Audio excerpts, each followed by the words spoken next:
Ano pong requirements para maging registered seller? Paano naman po yung process ng registration sa BIR? May babayaran po ba once registered na yung business? Tuwing kailan po ako mag-file ng tax? Aside sa tax filing, ano pa po ang mga other responsibilities or obligations once registered ng business? Mga magkano po ang gagastusin sa paglalakad ng BIR requirements and DTI? Paano po kapag wala akong bank account? Kailangan ko po bang gumawa ng another bank account na separate sa personal account ko? Ano-anong mga IDs po ang pwedeng gamitin? Paano po kapag hindi ako marunong sa bookkeeping? Do you also have those questions in mind? Don't worry because you are not alone. I've been there. Inask ko din yung mga questions na yan before. So, totally get you guys.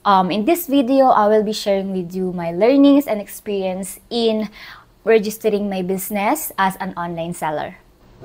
Hi guys! I'm Liana and welcome to my channel. So yun na nga, yung intro ko, yun yung mga questions na in-ask ko before. So kinumpile ko lang sila and iisa-isay natin silang sagutin. Don't worry guys kung andun yung questions. So, and if wala dun yung questions in mind nyo, just put it in the comment section and I'll try my best to reply to them. We all know na nagbago na yung sistema sa Shopee and sa TikTok. So, kailangan registered na yung business bago ka makapag-sell. Dahil nga bago pa, hindi pa common yung process. Kaya, ayun, i-share ko sa inyo para less gastos na din kasi dahil nga hindi alam yung process, hindi alam yung ano ba talaga yung mga requirements na kailangan. So, babalik-balik. Ganyan yung nangyari sa akin. Why do we need to be a registered seller? As I've said, hindi na makakapag-sell online ang mga non-registered. Mas madaming exposure, lalo na sa TikTok. 'Di ba alam naman natin kung gaano kadaling bumili doon. 'Di ba may yellow basket lang tapos yun na, check out na agad sila. Tapos, merong mga affiliates, yung mga parang UGC creators, hindi na lang ikaw yung nagba-market sa product mo. Ang mga kailangan nating papers is depending kung ano yung ibebenta natin. Ang pinaka hindi mawawala dyan na paper na hahanapin nila is DTI and then BIR. Sa DTI, wala masyadong issue kasi napakadali lang ng process. Yung DTI is yung pag-register ng name ng business mo. Goods na yung dalawa na yon kapag ang mga binibenta mo is hindi naman masyadong mahigpit. Like, kagaya sa akin, flower bouquet, o kaya kung mga merchandise ganyan na hindi naman siya food, hindi siya medicines, hindi siya makeup. But, if ganun yung product nyo na nasabi ko, kailangan nyo ng FDA for ano yun, cosmetics, food supplements. Kasi diba, syempre, kailangan pa ng i-test kung safe ba yung ginagawa niyong product. BFAD approval if medicine. Barangay and mayor's permit if meron kang physical na store. In my case, since I am an online seller, hindi na ako kumuha ng mayor's permit tsaka barangay's permit. Hindi ko alam gagawin ko kasi syempre first time ko yun. And then parang sungit sa akin ng staff doon. Parang ano ba yan? Hindi niya alam niya. Parang ganun yung na-feel ko. Girl, first time ko to. Ano ba yan? Have mercy on me naman. Pero yun nga, so parang naiyak pa nga ako nun kasi dalawang beses ako bumalik. Napakalayo sa amin ng RDO dahil yung Caloocan City kasi merong north at saka south. Yung RDO namin is nasa south. Ako north. So, ang layo ng binyahe ko. Tapos pagkapunta ko doon, magka-cut off na daw. Ilang oras pa yun, girl? Parang mga 1 PM pa lang. Kahit na maaga ko umalis sa bahay, nakapunta ako doon sa harap niya. 1 PM na. Tapos hindi niya ayaw na niyang asikasuin yung paper ko kasi ka-cut off na daw. So, yun, sabi parang iyak ako. So, babalik naman po ako, ganyan-ganyan. Tapos, dun ko lang din nalaman na kailangan pala bibili lang ako ng receipt. Akala ko mura lang yung receipt, nasa 2K yung receipt. Pero, madami naman na siya. Kaya, okay, so, after, pagkaano ko doon, bumalik ako, di ba, ganyan. Parang nakatatlong balik pala ako kasi unang punta ko, di wala nangyari. So, balik ako doon, inalam ko na ako ng mga requirements. Ito, lilist ko na sa inyo para alam nyo. Kailangan nyo ng TIN ID, very important nyo kasi BIR, doon na itatrack nga yung tax. So, if wala kayong TIN ID, pwede din kayong kumuha doon. But if meron na kayo, the goods, okay na yon. And then, BIR form 1901, DTI certificate, yung own resibo nga, so kailangan magpaprint kayo na. Yun yung resibo na ibibigay nyo sa customer nyo. Okay? Required siya. And then, magdala kayo ng 30 pesos for stamp sa BIR. Kasi, di ba, kapag binigyan na kayo ng COR na Certificate of Registration, may stamp siya. Sa kanila manggagaling yan. And then, merong form doon sa website ng tax type questionnaire Sasagutan nyo yun about sa business nyo, kung gaano kalaki ba yung earnings nyo, anong type kayo ng percentage, mga ganun-ganun.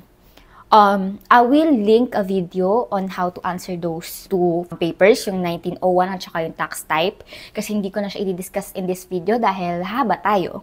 Then, books of accounts, 4 siya: general journal, general ledger, cash disbursement, and cash receipt. Itong 4 na books na to, as much as you can, bumili na kayo bago kayo pumunta doon para sure na, and mapapatatakan nyo na siya, paparegister nyo na siya. But if wala, pwedeng siyang online. I think parang mas ini-encourage na nilang online siya gagawin. So parang pipicturean nyo lang yung book nyo, proof na meron kayo doon. Tapos, so, mabilis lang siya, mabilis lang ma-approve yan. May bibigay silang certificate sa'yo, may parang code yun, QR code. Print mo, and then lalagay mo sa pinaka-first page ng notebook, ng book mo. Journal entries, doon yung transactions mo, and then ledger is yung parang i-compute mo per account. Kunyari, cash, ilan yung sa cash, ilan yung accounts payable, ilan yung sa revenue mo, mga ganyan. And then, cash disbursement is yung mga nilalabas mong pera, yung mga binibili mong materials, yung mga equipment, kung nagbabayad ka sa salary ng mga employees, doon mo yun ilalagay, disbursement. Cash receipt naman, yun naman yung mga marireceive mo sa customer. Yung mga everyday sales mo, ganyan, doon mo yun ilalagay. Kaya kailangan nakikip ka ng receipt.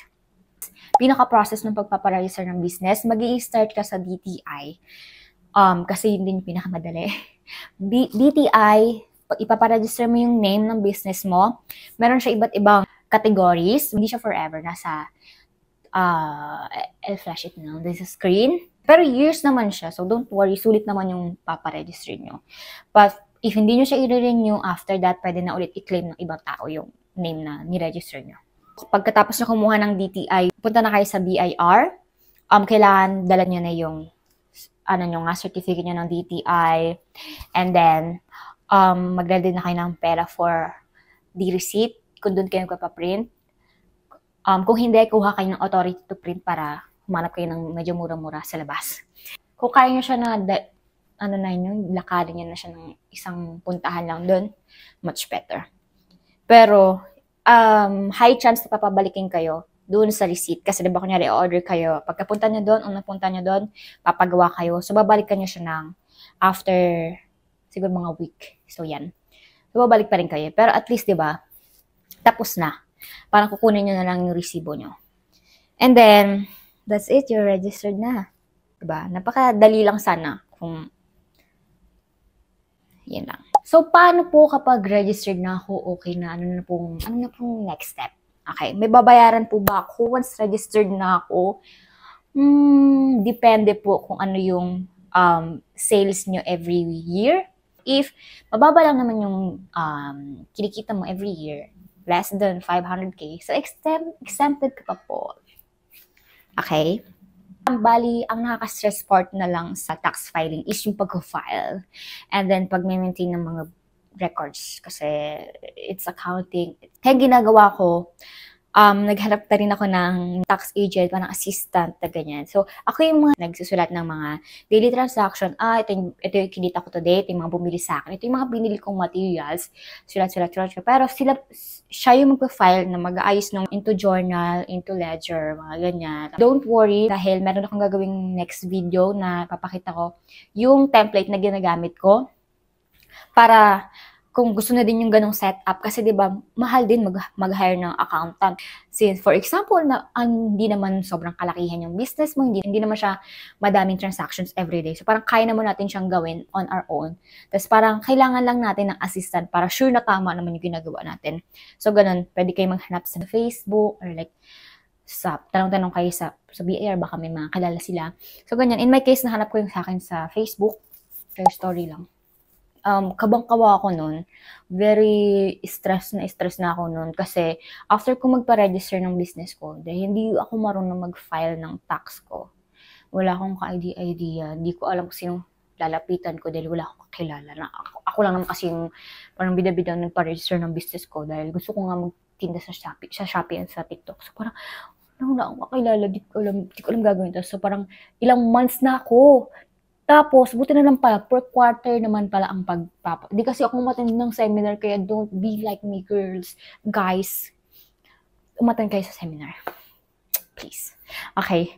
So, yun nga, alam ko na, quarterly naman siya. Tapos, ang swerte ko kasi, bumagyo nung time na yun, dapat, parang na ako penalty na ako dahil late na ako. Pero, bumagyo.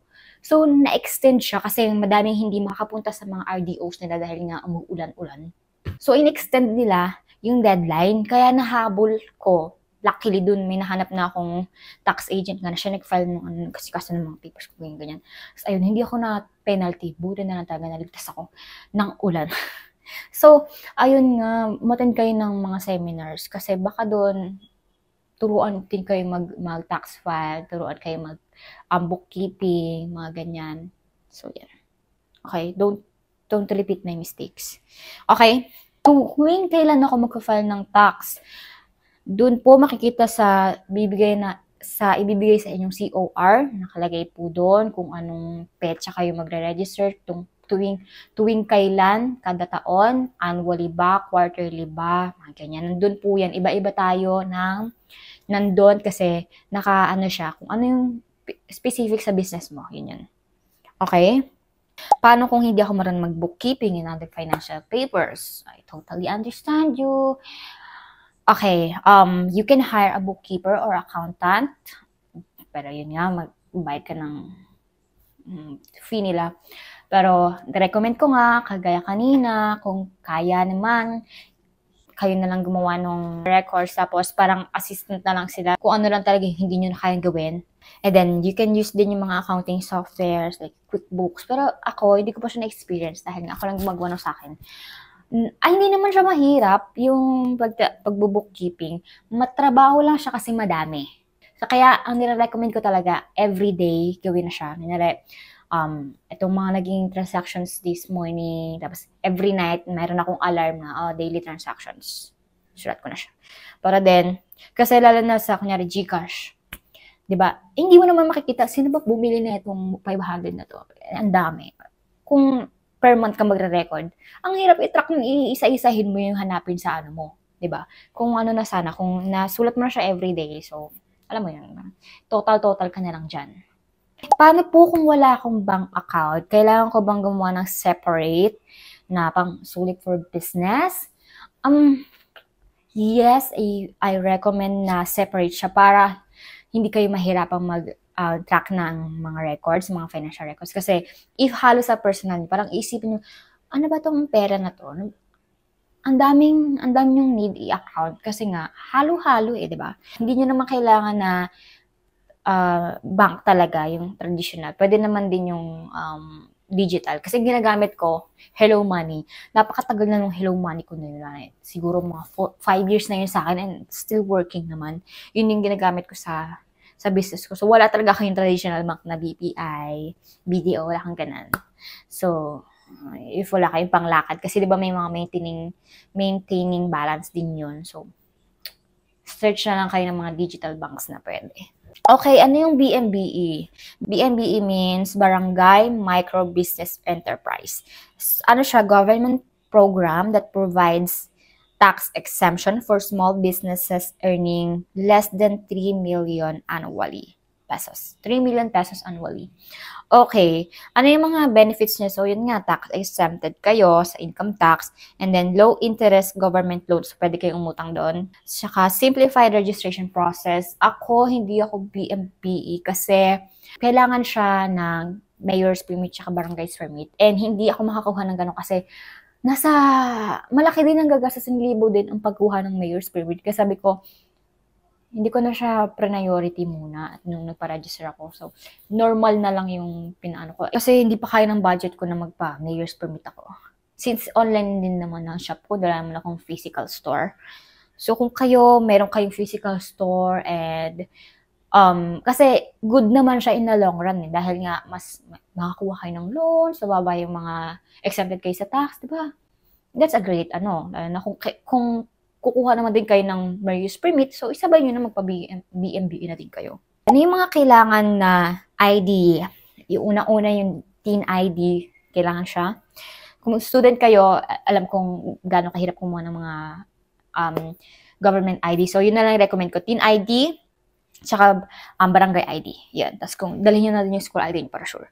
Kailangan ko po bang i-register agad ang business ko kung kakastart ko lang? Or gusto ko lang mag-sell as a hobby? No, you don't have to do that. Unless gusto mo na agad sa Shopee at sa TikTok magtinda. Doon kakailanganin na talaga natin magpa-register. Kasi nga, yun na yung requirements niya. Pero if sa Facebook ka lang magtitinda or like sa labas nyo, sa gilid ng kalsada, you don't have to register your business pa. Okay? Kasi magastos din siya. Tsaka kailangan mo din mag-file every quarter. So, yun. Hindi ko siya nire-required na agad-agad magpapa-register. Kasi nga, di ba, sa DTI nga ipapa-register mo yung name mo. So, for example, kakastart mo pala, gusto ko ang business mo that time, for example, Scrunchy. Tapos, di pinaregister mo na agad yun. Kunyari, Anna's Scrunchy. So, paano kung after a year, gusto kong magpalit na, gusto ko na maging food. So, paano na? Diba? Parang another gastos na naman yun. So, recommend ko na, try ka muna. Tapos, para maging sure ka muna kung ano ba talaga yung pinaka-business na gusto mong i-pursue. Tapos, ka magpa-register. Okay? Para hindi tayo paulit ng gastos. Okay, nasagot ko naman lahat ng mga questions. If you have other questions na hindi ko nasagot in this video, you can comment it below para masagot natin. If hindi ko masagot lahat, kung biglang ang dami mong tanong, pag may mga other viewers dyan na alam niyo yung sagot ko sa tinatanong ng ibang viewers, pwede po kayo yung sagot doon. Kasi, ako, hindi naman po ako professional. I'm just an online seller. I'm just a student na share ko lang experience ko. Kaya, kung accountant po kayo, help me para po reliable naman din yung maging answers na makuha ng ating mga viewers. Ayun lang. Thank you for watching this video. I hope maging successful yung journey nyo sa pagpaparegister ng inyong business. And I'm so proud of you na one step closer ka na dahil not everyone is willing to take this step dahil nga magastos din siya. Ayun. Good job. So that's it. Thank you so much for watching. I hope to see you soon in my other videos. Bye!